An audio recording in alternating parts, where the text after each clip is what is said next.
Listen, folks, at this point, you can tell that there is some type of psychotic spirit that has taken over our country. When people talk about patriarchy and misogyny and they try to give examples, I love it. But I do think the most obvious, glaring example of the patriarchy is the fact that we have never, in the history of time, ever had a woman be the president of the United States. It almost has become, oh, well, that's just normal. No, that's not normal. Men are the only ones who have ever held the highest position in the government. No woman. But yes, we're so equal. Oh, well, actually, we're legally not equal to men. And that is a great point. How could a woman even be the president of the United States when we don't even have equal rights to half of the population that the woman would be governing over? Anyways, I interviewed Michelle Obama, and I was just talking about this on my Instagram, but I wanted to say it here. We are in a horrific time in the world. There are no words to even describe what is happening. And I think as a creator, she talks about how you essentially, if you have a platform, you have a load. And I think it's painful where I'm like, it feels so self-indulgent to be posting selfies and to be posting all these things right now when it's like, look at what is happening in the world. And I'm not saying that people need to use their platforms 24/7 for change and to be so serious, because I think something that's so beautiful about the internet is it brings such levity and humor, and it gives us an outlet from all the fucked up shit that's going on in the world. However, when Michelle talks about the reason someone should not have a third term is because we need new voices, we need new ideas, and that is where we all come in. This older generation did some great things and did some horrible things, but it is now time for our generation to actually step up and to talk and to be honest about what we want out of this country. I don't know. I personally left just feeling inspired, and I'm not saying that Call Her Daddy is going to just change overnight, but I do promise to have honest conversations. I have done multiple episodes on women's rights, and so many. Oh my gosh. Now we have to do work. I don't know when this lady will stop this. Every single time she is on the news, it is about things linking to race. That is not all. A question surfaced to Michelle about Trump. If Trump changed the rule and decide to run for president, would she consider Obama running for the third time? This is what Michelle Obama had to say. If Trump does change the law and runs for a third term, hypothetically, do you think your husband would consider running? I hope not. Michelle. I would actively work against that. You know, The whole world starts crying. I would be at home working against it. You know, and maybe a lot of people be like, good, we don't want him anyway. And I'm like, yeah, that's when right. Okay, so you're like not interested. This is a hard job. And it requires new energy, new vision all the time, new ways of looking at the world, right? So I do believe that 8 years is enough. Look, I love President Obama, but I'm against third terms. It could mean 12 years of J.D. Vance, all right? Yeah.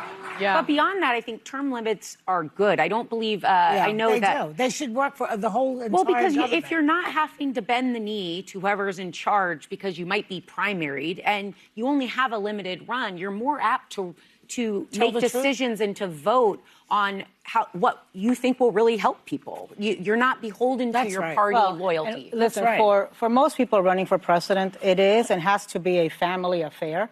And so if Michelle is saying no, it's a no. And I remember the first time I met the Obamas, which must have been like 2006. So he was a senator at the time. He was in Miami promoting his book, The Audacity of Hope.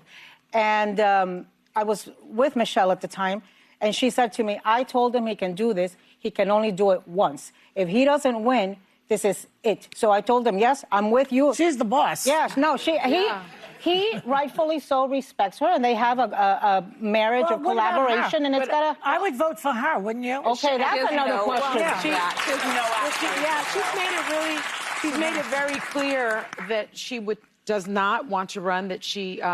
Someone told me that she usually put out some of these soundbites, maybe just to go viral on social media. It is like when they stay a longer time without talking about her, she will just look into something relating to race and spew out. So you have to go to the market and be checking, oh, this design is made from this. Why should that be happening? At some point, I don't know why some of these people do this every single time. This division is just too much, and she spew it every single time. Look back months ago, she was saying something similar, but in a different way. If we start looking at things like you must buy things from this kind of, at the end of the day, we are going backward. Yeah. We are not moving forward. Let us be mindful, I think would be my advice. Yeah. Oh my gosh. Now we have to do work to make sure our closet has a diversity of designers. She's not talking about make sure you have pink, green, blue, and black and white. She's like, make sure you have people of color designing the clothes, or somehow you've fallen down on your inclusive whatever duties.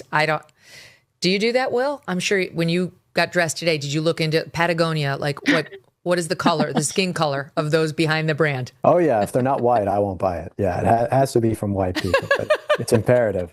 Yeah.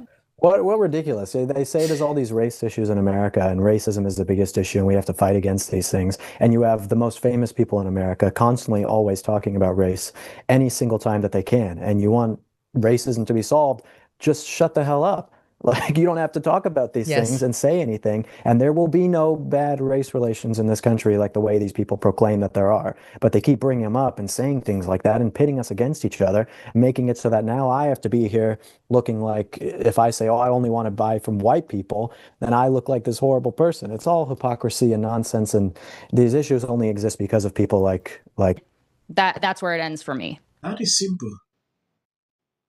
If you look at something and it looks good, you will not go into checking, oh, it's from a black person, it's from a white. That is not okay. If you start bringing in race into this, if white people decide today to look at certain brands, the way Michelle is saying, I'm telling you the truth, many businesses would shut down. Yeah. In my entire life, I've never seen someone actually really advising young people like this. I've never seen it before. I understand people raise bait. Yeah, they do this every single time in different ways. But for a first lady to sit down, advise young girls, like, you should be mindful. You should, it is not okay. Now her talking about Barack Obama running for the third time. Michelle Obama is not aware that Barack Obama is not really relevant again. If he considered today to run for president, a lot of people will not vote for him. Yeah, that time has passed. We are in a different area. Look at when Obama is out doing campaigns. Nobody is listening to him any longer like they used to do before. So things have changed. Even if the rules are changed, like he decide to do that, nothing will happen. Her talking about how being a president is difficult. I know she's fond of that. She likes to complain. I think I'm going to end the video here. Please share out the clips. As of the short clips you see at the end, that is for the white algorithm. And then literally minutes after announcing... So sorry for what is happening in Minneapolis. Just make it worse. Bill Maher, you give us so much. But also wearing a Be Good pin for Renee Good, obviously. And just so much nonsense. I'm pissed off that a queer black woman is up here doing the job of two mediocre... of the law, and that no one stands above it. I don't see both sides in a dogmatic. The Golden Globe for Best Editing goes to the Justice Department. This is for her. This is for the people in the United States who are terrorized and scared today. Yes. Of course, this is for the mother. Babies are upstairs watching. Y'all better be off them damn phones and watching me. Them. Thank you, everyone. I'm a little in shock. Here you go. $1,500. Let's see if they get the... Well, I want to see them get it. MAGA's going to break up because of Donald Trump's criticism of Robin. Can sit at either place. Thank you for coming. I really appreciate it. So you and your husband were friends with Robin Michelle Reiner, and Everybody knew that wasn't true. A dangerous relative as a likely suspect. A tip that led to her brother Nick. Rob Reiner and Nick had a heated argument the night before at Conan O'Brien's Christmas party, being back on his own. In one interview, she said, We should have said nothing. The United States to take this family tragedy in which the president had made no comment. When people ought to have. Absolute horror. Hi, Mel Gibson. I'm in Italy. There is a quota system. Conversation too. Yes. It's like If the government is not meeting the needs of its